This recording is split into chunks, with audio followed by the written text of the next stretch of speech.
Hello, আমি বাপি বলছি। কে বলছো? কাকা আমি শুভম বলছি। কোন শুভম? শুভম চট্টোপাধ্যায়, আরে তোমাদের কেবল লাইনের অপারেটর। ও, বল বল।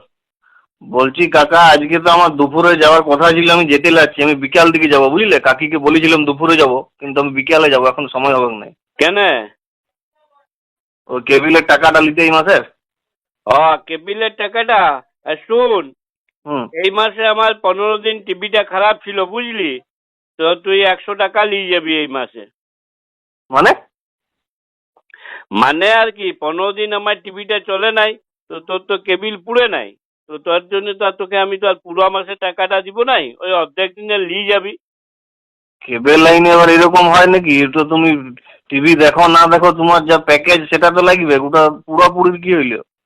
দেখো, প্যাকেজ ফ্যাকেজ কিছু নাই। মনে কর আমার যদি মনে কর ঘরে ফ্যানটা না চলে 15 দিন, তো আমার চললেও যা টাকা দিতে হইতো আর না চললেও কি সেই তত টাকাই বিল দিতে হবে?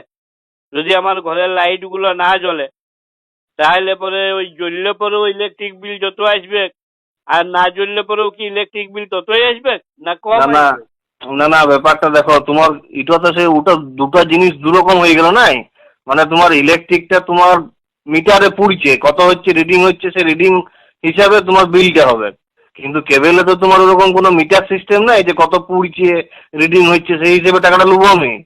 না ওটা তো না, যা। একটা শুন শুন শুন, ওইরকম যা খুশি মনগুড়া বলে দিলে তো আর হবে নাই। তুই একটা মিটার লাগাই দিবি।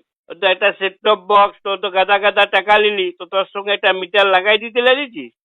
তো ওটা ওরকম কেবিলে কোনো সিস্টেম নাই, মিটার নাই, তো আমি কোথা থেকে? সিস্টেম নিয়ে আসবি। মনগুড়া ওইরকম বলে দিলে তো আর হবে না, আমি শুনবো না। তুই 100 টাকা নিয়ে যাবি। আর একটা এক- কথা শুন শুন, বলছি যে এই আমার 14 ইঞ্চি টিভি, আমারও হ্যাঁ, 250 টাকা। আর আমার হ্যাঁ। ভাইয়ের 52 ইঞ্চি টিভি, ওয়ারও 250 টাকা। আমি তোকে 250 টাকা দিব নাই, কম দিব।